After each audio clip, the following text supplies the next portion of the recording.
I don't know. I just want to make great wine. I mean, I don't think I'll ever make the greatest wine in the world. I think there's a lot better winemakers out there that do a much better job than I do. But let me ask you this question: since you have that many areas where you source your grape from, how do you put the standards to your long-term suppliers to how they should manage their estate and deliver, say, great grapes for you to make your wines? Well, okay, let's take the Tinkler's Vineyard, for instance, which has just come on as a long-term contract with us. Oh, they just signed us? So we'll probably look at 3 to 5 year rolling contracts with them to secure that fruit. Now, if I'm going to go up and have a chat to Ian and Bill Tinkler, who are third-generation vignerons, about how they're going to make the best fruit off their vineyard, I'd probably get slapped in the face, really, a young buck.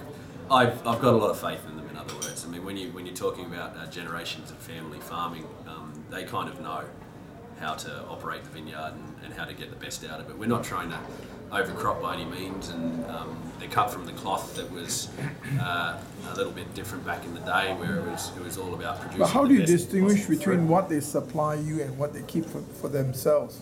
We have a clear cut arrangement of blocks and rows. Okay. And yeah, that's how it happens. So I what go up about there for the picking. dedicated blocks and rows that is ensuring your long-term supply?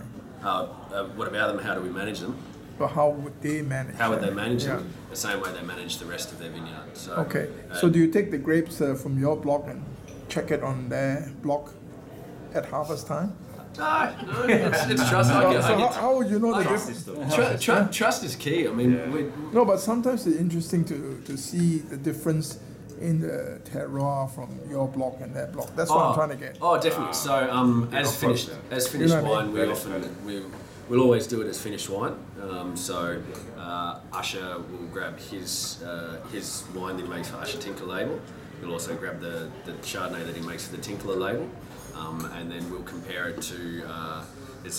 There was 1 or 2 other wineries that were taking from say Poppy's Block Chardonnay. So we'll sit them down at the end of each year and we just look at kind of what winemaking approach we've taken, discuss what things went right, what things went wrong, and it's all about then giving feedback to Ian and Bill. I mean, for example, I like to run a lot of non-Saccharomyces and natural ferments, the wild ferments off the vineyard. And last year they put a lot of turkey fertiliser down.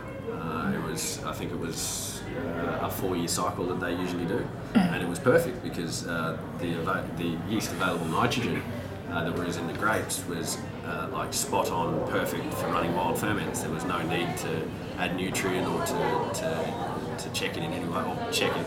No need to add it in any way, and they were just the cleanest ferments I've ever seen that have run wild. So where do you get the turkey? Oh, that's them. They're from the turkey them. farms in Turkey the Hunter farms. Valley. Yeah. Lots of them. There's a few turkey farms. Yeah. Okay. I mean, Australians do like a turkey for Christmas. So, there's a lot of turkeys. But I guess in regards to my philosophy, getting back to it, it's just trying to make the best wine. And I mean, we kind of mentioned before, Patrick, like you're actually only here on Earth for a short time, so I'm not going to start stressing about making the best wine in the world. I just want to make the best with the best fruit that I can get and have good relationships. You can't even define what the best wine in the world is. No, who can? So. We always say to our customers, the best one is the one you share with good company. Yep, well, the best one is the one that you So how decide then yourself. do you technically aim for to make the best wine in the world? You can't. Everyone. I guess sincerity is probably the key. Yes, yeah, absolutely. I mean, we discussed last night at dinner, and it's one thing that I always say in tastings, and it's I can't sit here and tell you just because, say, that Shiraz got a top gold and just missed the trophy that it's the best Shiraz coming out of Australia or that year, because it's a panel of judges' opinion. But there'll be another wine show in 2 months that will be in a different part of Australia under different conditions, and something else will do well. So I'm glad the wines are in the zone, but again, at the end of the day, if you don't like it, you don't like it. So The copper is Langhorne Creek, isn't it? yes. And that's the one that just missed out on the top. No, it's actually the Barossa Shiraz. The Barossa. The Barossa Shiraz, the pewter Shiraz, yeah.